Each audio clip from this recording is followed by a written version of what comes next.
You're very welcome to another episode of the Scaling Your Business podcast. For this episode, delighted to be joined by Gavin Moore, the GM of the Linden Group. Gavin, you're very welcome to the show. Thank you very much. First of all, Rian, I'm actually not the GM of the Untitled Group, just the GM of Junction14. Perfect. No worries. Typical fashion of the show, Gavin, is we start with early influences and talk about that for a couple of minutes so people can get to know who you are. If I've done my research correct, you grew up in Leitrim. That's correct. Yes. What was life like growing up in Leitrim? Any favorite hobbies, standout memories? Look, I grew up on a farm, so the time for hobbies wasn't really there because you're always farming, you're always doing stuff like that. So I suppose I grew up with a very strong work ethic. My dad was a builder, but he's also a farmer. He couldn't do either he couldn't do farming full time, so he had to build it. So as kids, we had to substitute the fact that he wasn't there. We were doing jobs and stuff like. So we always had chores, we always had jobs. So I suppose someone asked me one time in college, what has driven you on to be where you are? And I can tell you right now, it's when you're mucking out cows at 6:30 in the morning, it drives you to go to school, do a good day's work at school to get away from that farm as fast as possible. So my dad always said to us, do out your books, get away from here. So don't go to the road and don't look back. So unfortunately, I'm the only sibling that did it. The rest of them are still there, but I left. So that's what drove me on. Yeah. Talking about the time on the farm, people can usually, when they look at their early life, so kind of as far back as they remember up until early teens, they can point to a number of people that had a massive impact on them that helped them become the person they are today, whether it's an acquaintance, a teacher, a parent, a relative. Does anybody spring to mind for you? Yeah, look, I suppose I said it already. My dad has a very strong work ethic. Like I have a very good relationship with my dad, and thankfully he's still with me. And we and him talk to each other twice a week on the phone. He had a very strong work ethic, but he was very fair, very strong, but very fair. But he was very regimental about things had to be done a certain way. And definitely that has rubbed off on me. And I suppose I find myself, the drive I have comes from him because he was always led by example, and he was the one who was up at 5:30 in the morning and not going to bed till 10 o'clock at night and constantly going. And he was he was a pioneer, and he never drank, never smoked, still doesn't drink or smoke. He said he often drove it to him, but I suppose he was my leading example regards what work ethic should be. And then when I got my first retail job, then man who I always say the man who started my career, which was Sean Tarpey. He's still in the super value business. Sean was a tough taskmaster, starting off underneath, but he was very honest about what his approach. He always said, in order to be good at management, you had to run it and own it like it was yours. He said, if you're here, and you're spending money like it's someone else's money, or you're running this place like it's someone else's business, he says, you're never going to be any good at your job. He says, you need to be running this that's like it's your own, treat it like it's your own, and own it, he said. And I've always done that. And I was with Sean for 5 years. I started as a training manager with him, progressed to assistant manager and acting manager, and he wasn't around. So he gave me a good start in my retail career. And then I suppose the Musgraves family, as I call it, the fact when you work within Super Value Centra, you're part of a bigger family. So I was part of that for 14 years. And I moved all around the country, and that's what took me to the East Coast, from West Coast to East Coast, with working through Super Value. And I suppose the big box retail format gave me a good start and gave me a good grounding for retail itself. Like, but it was, I suppose, I got the real love for retail. I've always loved retail. I started at 16, and I remember starting, and myself and about 4 or 5 of my school friends would call. We all got a job in our local centre. We all started part-time, and you got 2 shifts a week, and I started off sweeping the car park and empty the bins, and that's what I did, 2 evenings a week. And I progressed then call it to being promoted up to packing stock, like, you know what I mean. So that's kind of the way it started. Like, it was a centre in a small country town in the west of Ireland. We knew no different. We were living a very innocent life. But you have to remember, this is all before social media. This is before any of this. Like, this is back in the 90s. Like, I mean, we didn't have any of that. We were only kind of discovering the world, like, you know. So I just fell in love with retail when I started, and I literally went from being a part-timer to a full-timer very, very quickly. And I got offered the training manager position with him. And I suppose the one difficult decision I had to do he wanted me to start straight away because a local competitor in town had closed up, and then he gained all that business overnight. And he was Colin had gotten really, really busy. He said, "Look," he says, "I know," he said, "we'd agreed we'd do this after your leaving service, but I need you now." He says, "If you don't do it now," he says, "I'm gonna have to get somebody else." And I remember I agonized over it, and I went home to my parents and I discussed it with them and all the rest of it, and they were big on me getting my leaving cert and all the rest of it. They said, "No, you can't. You have to do leaving cert." And I said, "Well, I tell you what, if you let me do this, I guarantee you I'll go back and do my leaving cert." So I kept my word. At 28, I set my leaving cert. Do you know what I mean? I went back. Yeah, I had a diploma in management from DIT before I had my leaving cert. But I went back with college then and did my leaving cert at 28. So I sat over 2 summers, 28, 29, and did those 2 years because I kept my word. I'm a man of my word. If I say I'm going to do something, I do it. Like, so thankfully my mother was still in her full faculties and still alive for it to know I did my leaving cert. Like, so I kept my word to her that I did it. Like, you know, so I didn't break my bond. I didn't break my word. My word is my bond. Like, I mean, so I didn't break my word. I said I do it. Like, you know, but again, it's quite funny when you go back to. I was studying my leaving cert. I finished in the April, and we were supposed to sit the exams in June. That's how close I got in the original time. You know, back they would call it business and economics, and because I've worked in business so many years now, the subjects were so simple because I understood the whole concept because I've actually worked it for so many years now, and all of a sudden then you look at the theory, you're thinking, oh God, yeah, but like when you've done it, where a student at 17, 18 wouldn't have a buzz notion of business or economics, but when you've worked in business for so long, it all makes perfect sense, like, because you've done you've worked the ratios, you've worked all the different formulas that teach you, like, you know what I mean? So yeah, it was a very interesting, it was a very good thing to do, but it was quite strange being in the classroom. You're leaving cert at 20, I was at 28 at the time, like, I mean, so very strange. You could see some of the students looking and say, what the hell's going on here with your man? I went in as an external student and did night classes and all the rest of it to get it. Like, I mean, so yeah. I could not imagine sitting my leaving cert at 28 years old. You know what? It was very liberating, and I also say that I've always had a love for education as well as I suppose development. I did a course there years ago in IMI. It was a diploma in management, and there was 28 of us in the class, and this is before COVID, but there was 28 of us in the class, and there were only 2 of us from retail, myself and one of the girl, Lisa Buckley from over in Mullingar. And everyone else was from public sector, they were from private sector, they were from pharmaceutical, they were from government body.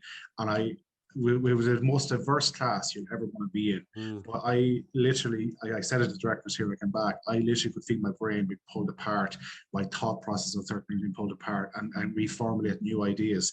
And I absolutely thrived and loved every minute of it. Like, I mean, so it is my plan to go back to IMI and do a bit more education. Like, I might do something in leadership or a bit of economics or right, because I just find IMI are very, very structured and they're focused at business and developing. So the courses are tailored, they're a good course, and the people delivering them are very interesting people. Like, and because it's an open format, as in, like, they do, it's kind of continuous development with them when you're there. So it's a very intense 8 or 9 months when you're in there. But when you're in there, it's like a bubble, like, and you kind of just, you meet all these different people. And I've connected different people from all around Ireland on that course. I'm still in contact with them because even though we're all in different walks of life, we all had that one common thread or bond that we all did the IMI course together. I mean, so it was good.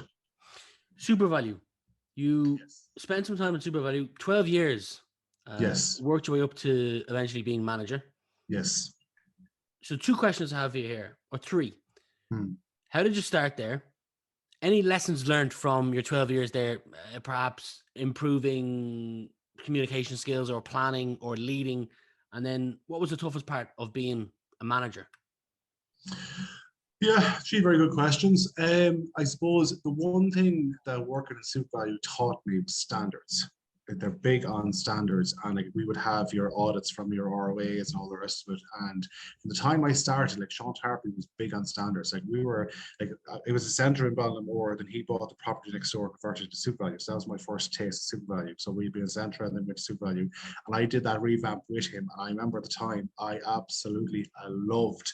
And I remember he put me to one side one time, and he actually said to me, he says, I cannot get over you. He says, you're just growing in front of me. He says, you're just morphing into this different person. He says, since we started this revamp, he says, some people call it hate revamps or hate changes. He says, you are reveling in it. Like, and I said, yeah, because look what we're doing. Like, I mean, I bought into the whole project. Like, I could see from start to finish what it was going to be, because he'd done the plans with it. He showed us all what was happening. So we all knew, as we went from this kind of small little centre store to this bigger super value store while still in the same town, not having left anymore. So that was part of my 5-year tenure with him. And he was big on standards. And like I said, Sean would come in to college, he might be away golfing that morning, come back in that afternoon, and he would walk that shop. And I can tell you right now, if there's one thing out of place, you knew about it. Like, I mean, so you were constantly learning. That was for me, for my first years as a manager. I remember it was to constantly to learn to be thinking on your feet all the time, to be 3 steps ahead of yourself all the time. It was quite exhausting because you're only 17, 18, 19, like still finding yourself as a person, and all of a sudden you have to be kind of like this. But I suppose I've always assumed the position because I'm the eldest. So at home I was the eldest, so I was all kind of in charge. So I always assumed that role, and it definitely paid off when it came to working in management, working in retail. You assume that position. Like, so even though I was only like all my peers were underneath me, I was their manager. Even though we all got to school together, and all of a sudden I'm telling them what to do. Like, so it was to learn that skill, and I suppose delegation was a big thing, but also the big thing for me was learning to talk to people and get them to come on board with you and come on side with you and work with you. And yeah, there's 1 or 2 people at college who took umbrage the fact that I was their schoolmate at one stage, and I was telling them what to do work. Do you know what I mean? It didn't kind of run well with them, and for obvious reasons. Like, then you have to, I suppose, as I'm getting old in the years now, I realize it's important to look at everyone's viewpoint and take on board. I always say to some of the managers here, when in conflict with some of their teams, I say, well, put yourself in their shoes for 5 minutes, look at the story from their point of view, and tell me, are you disagreeing with their point of view, or can you see it from a different light? I said, never assume that you're always right. Just stop for 2 minutes and look at the other person's viewpoint, because it can't be dictatorial. It has to be a natural kind of involvement of the rules and regulations, all the rest of it. I suppose I the last couple of years, especially, like, HR is such a minefield of stuff, and I always say with HR, it doesn't matter how good your HR systems are. It comes down to one simple thing: have an honest conversation with a person and just talk to them and listen to what they're saying to you. Don't talk to them. Talk with them and listen to what's been said back to you.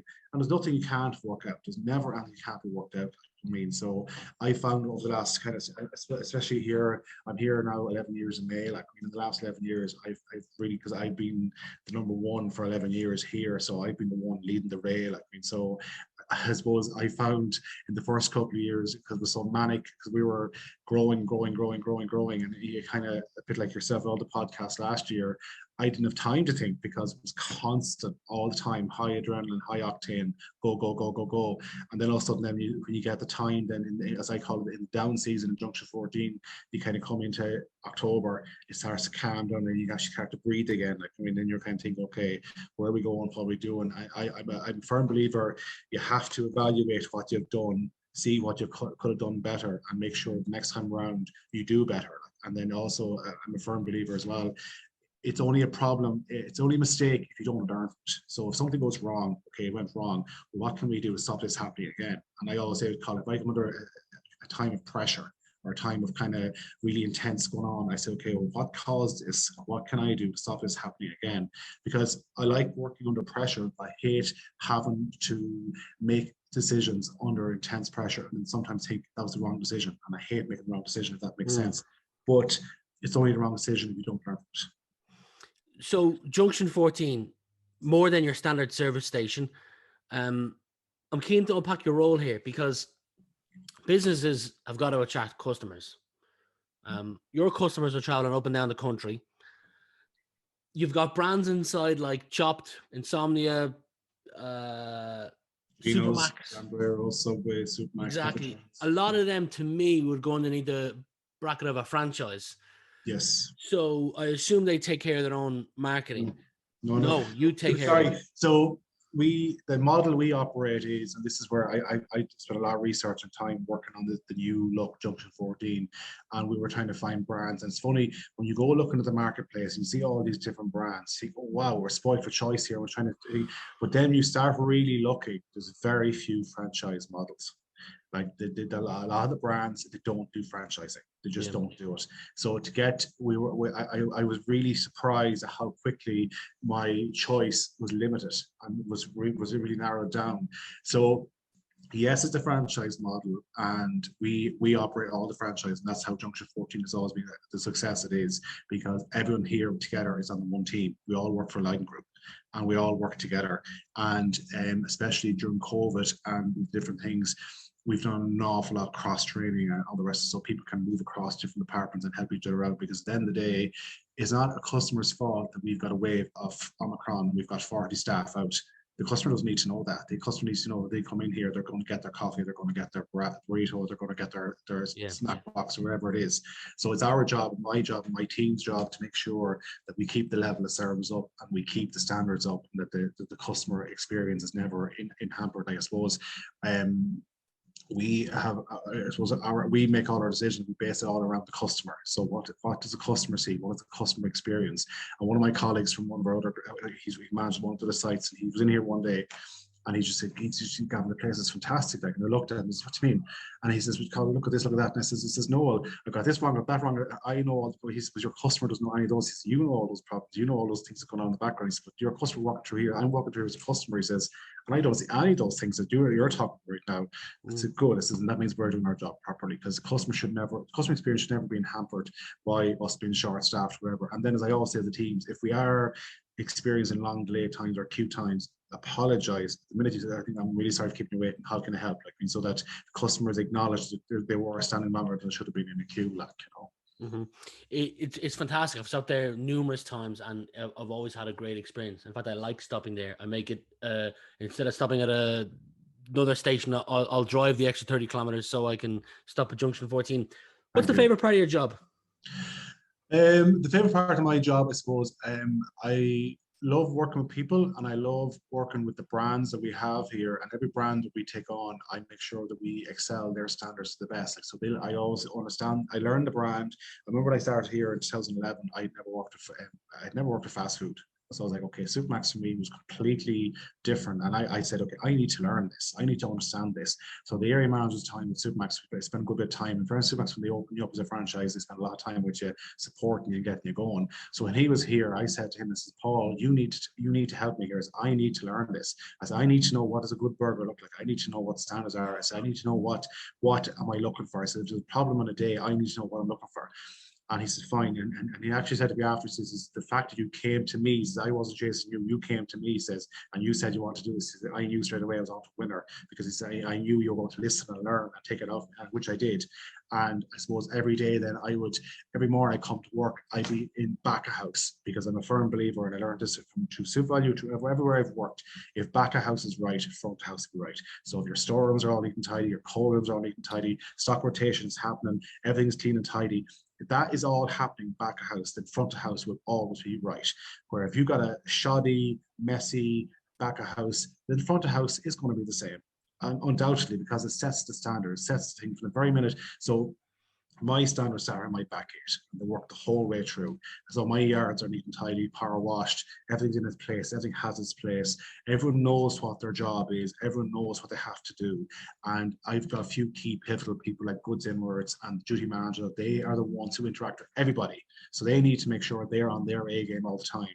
Communication is key. So we use walkie-talkies across the site here, because it's such a big site. And so many people talk to each other. So every department has a walkie-talkie. Everyone talks to each other. So that if an incident happens or something is wrong or they need assistance straight away, there's a walkie-talkie in my desk. So if they need to get me straight away, rather than ringing the phone, they ring the walkie-talkie, and we just go. Like, so if you're ever here and you see a lot of people appearing at one time, it wasn't your phone calls, it was your walkie-talkies, and that's how it happens. And the duty managers all wear earpieces, because again, on a busy day, like an All-Ireland Sunday or a concert day, there's so much going on at any one time. There's so many wheels and plates spinning. Everybody needs to be moving and thinking at the same time. Like, and so I have learned through Junction 14 how it works is planning. Like, we're already working hard at Q3. That's how where we're at now at the moment. We're looking at manpower, we're looking at turnover, we're looking at trading hours, we're looking at stock levels, we're looking at kind of increasing deliveries. That's all been worked on right now for Q3. And we're only in February, like, but that's how far ahead we are. Because if we don't, we won't succeed. We won't make good money. We won't turn good business this summer. And because of what's happened the last couple of years, we need to make sure we're on our A game, because I'm expecting a very busy year this year, because see the concerts in Dublin, they're selling out, like literally they go on sale, they're selling out straight away. Yeah. Bloom is back. Plowing is back. It's all come back this year. So it's going to be a busy, busy year. And in order for me to do my job as a GM, I need to make sure that everybody here on site is working and gearing towards that. So we have weekly meetings. So we meet all the managers every single week. We go to their apartments. We do a full P&L every single week, and we see how they're going. And then their HR issues, any other issues, systems, equipment, everything. We do it all on a weekly basis. But apart from that, then I spend every day. I visit every department. I talk to each team member in there. I know all my team by name, and that's when I greet everyone by name every single morning as I pass by them. Like, so there's nobody working here that I don't know, and that means that because I started at the bottom and worked up, I don't forget what it's like to be in the bottom. So I want them to know, as the GM, I know who they are, I know what they're doing. And I like to some people call it, you naturally gravitate towards because they're a warmer person, or they're a different quirky personality or whatever, like, you know, and so you find yourself gravitate towards them. But I also make sure that I give everyone the same equal attention, like, on a daily basis, because it's nice. Some days, look at it, some days it's manic and you don't get to, you just get to nod the head and say, oh yeah, how's the thing going? You move on. Like, I mean, the other days, like yesterday afternoon here, it was quiet for an hour. I went around all the departments talking to them all, and I stand sometimes, I pick a spot in the shop floor and I just stand. I don't move, I just stand, and I see what my customers see, or I experience what my customer experiences. So I'm watching to see how way the staff interact. And I used to do the loft lot in the old building. I used to stand right inside the door, and what I found was after 15 minutes the staff forgot you were standing there and went back to the normal way of doing things. And then I used to see how they interact with the customer, how they forgot you were there, and kind of, yeah, I always used to say, the manager always said it, because the minute you hear that door, they all kind of tense up, shit, Gavin's there, like, I mean, all of a sudden, and then after 15 minutes, because a customer comes to the counter and they're getting all the thing, they forget you're there, and then you see how your customer has been interacted with or treated with or spoken with. So I suppose what we try to do here, above all other service stations, is that we actually talk to people, talk to the customer. And I've always said over the years to lose the robotic next please. And I mean, okay, sometimes you'd call the customer like next please the counter. When they get to the counter, how are you today? That kind of conversational piece. And over the years, some people have been absolutely excellent. Like I've had some really positive feedback from customers, and I love it when the feedback comes in about team members. And I always go to the team members, say, got a great email with you last night, well done on that, or whatever. So I acknowledge that. So we display that on our nose boards for everyone to see. I mean, so we run an internal mystery customer program. It's like an outside company do it for us. And if we hear once a month, and they do the whole site, and then if you get named in that mystery customer, you get a €50 voucher for the site. So everyone gets that, they get named, and all the rest of it. So it's just about improving on that and all the rest. So what we're doing through that we call is, we're looking at standards, we're looking at the customer experience, we're looking at the food quality, we're looking at everything in that. And the great thing about it, Call, is because it's an external company, they don't have an allegiance to Gavin Moore or allegiance to Junction14 or allegiance to whatever on our counter. They just come in and give you the cold hard fact. And sometimes manager might get a poor result in their mystery customer and say, oh, that's not right, that's not right. And I say, hold a second. It says, this is only a snapshot. This is that 15 minutes or that 10 minutes of that day, that's that customer experienced. So you have to look at that's what it was. You can give me 20 reasons why that's wrong, or 20 reasons why ever. At the end of the day, it's that customer experienced that. That's what they experienced. So you can't disagree with that. It says the member staff, the team members should wear their name badge, or they should agree to them in that more professional manner. I suppose that's one thing I'm really looking forward to, is getting rid of the screens, getting rid of the masks, and getting back to that proper interaction with customers again. I know the screens went up first. My goodness, I found it myself because we're short-staffed, because of different variants happening.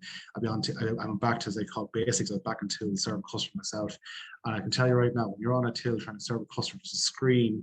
You're wearing a mask, the screen, they're wearing a mask. It was literally impossible trying to understand what they were saying sometimes. So we were studying for ages. We put in kind of pockets in the screen so that people could hear. It was purely for, we were trying to make sure we put a cover on the outside so nothing could travel. But we wanted its sound to travel so we could improve the customer experience. And it did work, and it did help. I mean, but definitely when they're gone, we're already started. We launched a new program there with KWETB, and it's on customer service. It's more workshop based, and it's a 3-hour training session. Like, I mean, but they get a certificate at the end of it. It's a proper workshop, proper customer service training. So we're launching that now across the whole site here. We've 165 team members here to go through that. So we've got the first 16 are gone through. Like, so we've booked in now for the next 3 sessions. Like, so I'm trying to get as much of that done in the early part of the year before it gets too busy, because Q3 here, training goes out the window. You just don't do training. You just your operations all the time. I mean, this is the way it works. Like, you know. I've got two quick questions for you to finish up. I'm curious from my own point of view. You've got all the Insomnias, the Supermax inside the place, and you're consistently evolving. You know, you might bring in electric vehicle chargers, or there's plenty of things you do. That plus return customers coming because they're huge fans of the Junction 14 itself, or events like the Ploughing Championships or hurling events or football events in Crow Park. What are some things that when they get put in the diary, or you bring in something new, that you see a massive influx of customers? Like, does the All-Ireland final bring more customers, and you'll have to plan in advance and look at the calendar going, oh, there's an Adele concert in 3 Arena. We're gonna need to think about that.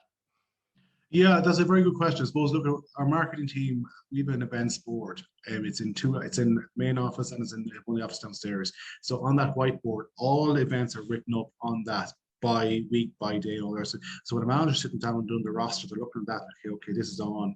And what we're planning now this summer, we're going to be staying open until 2 or 3 o'clock in the morning, depending on what events are happening, to service the people come back out of Dublin. Because sometimes the simple thing with Call, there could be a crash on the M7 at Rathcoole, and that'll stop every bus getting through for maybe an hour.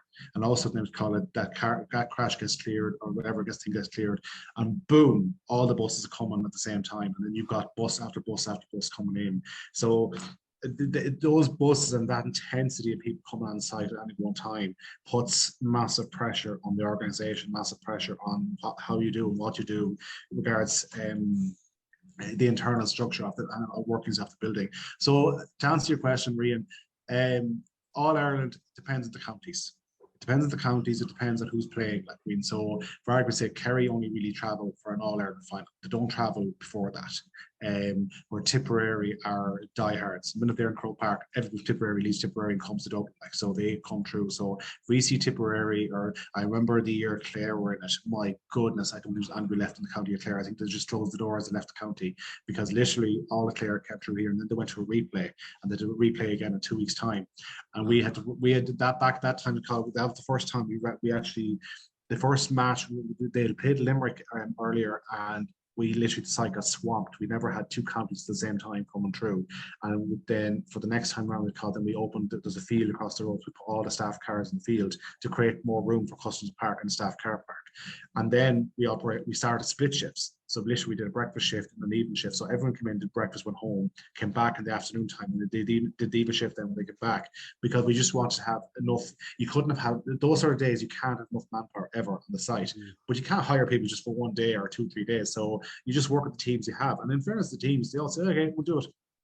Because they said, right, it's a once-off thing, like, you know. But definitely, events drives our business. So if anything happening in Dublin, we concentrate on Dublin. But then on the same token, now with the tourists, we're also concentrating on the Cliffs and Moher or those sort of events, because you get an awful lot of the day tours coming through. So you could have a bus load of Italian tourists here at 6:30 in the morning, and they're all buying coffees. Do you know what I mean? And then buses in and gone. So you've sold a load of coffee for that half hour, 40 minutes time they're here, and then they're gone. But again, you have to plan for that. So it's about the cross training and kind of cross development. So, and if I'm really trying to get all the departments doing now, is looking out for each other. So if one department sees another department under pressure, that they send someone to help out. They don't just, oh, they're under pressure, and can carry on, because that's not fair and it's not right. And over the times, it just takes a lot of work getting everyone to be on the same side and working with each other. And I suppose I'm a firm believer in the communication and in the meetings and all the rest of it. So I once a quarter, I call a town hall meeting where I pull all the managers together at the same time. Now, I can tell you right now, I get some abuse at it, because they all throw everything at me, kitchen sink and all. But that being said, it's a good way to clear the air, and it's also a good way to kind of give them the vision of what's coming, like, you know. So I always remember the year we won the C-Store. We started planning for that in the previous January. That didn't happen until the following November. It was 11 months of hard work went into that. And I had the entire site geared at lifting that title that year. And I said, this year, our aim is to lift the C-Store. We're going to lift the C-Store this year. Do or die, we're lifting that this year. And if this is what we're going to do, this is how we're going to do it. And it was constant reviewing how we do everything. So we were audit ready every day. That's the way I put the team. So there's no point being audit ready for a certain part of the time. You have to audit ready every single day. So are your mats hoovered? Is your floor clean? Is your SELs in place? Is your toilet spot, is it clean? All those things. And that's what I try to do, is have the site audit ready every day, not just for around the time the judges might be coming in, leading up to, because nine times out of 10, the judging process actually starts before the program ever opens. The judging process nearly always starts, because like you just said, as a customer, you're coming into a place, so you're judging it, so you know yourself what the place is like. And it's funny, we got a comment recently on our toilets. It was actually a blogger had been in here a couple of days ago and had done a piece on us. It hadn't been properly in the place since the new building done, and she said she was in the toilets and she goes, "My God, those toilets are spotless." He said, "Tell an awful lot of place about the toilets," and we all smiled when we saw it. Because that's what we always say: people judge you on your toilets, how good are your toilets like. And so, and I always say, the person cleaning the toilets is as important as the person managing the site. It's simple as they're all equal, like, you know. So, final question for you is: back in the day when you were at Super Value, there was a guy called Sean, you mentioned at the start of this. Sean Tarby, yes. And he had a line that said, "Run it and own it like it's yours." So anyone that's looking to get into retail, and they could come to you and you were to give them one bit of advice like Sean gave to you, what one bit of advice would you give them? I would give them the same piece of advice. If you're going to be a manager, if you're going to be an effective, diligent manager, own it like it's your own. I've always ran Junction14 like it's my money I'm spending. I always make sure we get proper life of equipment on there, so I don't waste money. And in fairness, the Visati brothers have taught me an awful lot. I won't say that they're frugal, but they believe at college in getting proper value for money out of equipment, out of purchasing. Donald always said, buy it right, buy it once, and only buy it once. So just make sure when you're buying, because sometimes college people go and buy cheap stuff, but sure, they're replacing it 6 months later or 12 months later, where we've often spent 10,000 on a piece of kit, and you're thinking, Jesus, this is a lot of money, like, I mean, but you still have it 5 years later, like, so it was good investment, like, but standards are important, people are important, and your customer, know your customer.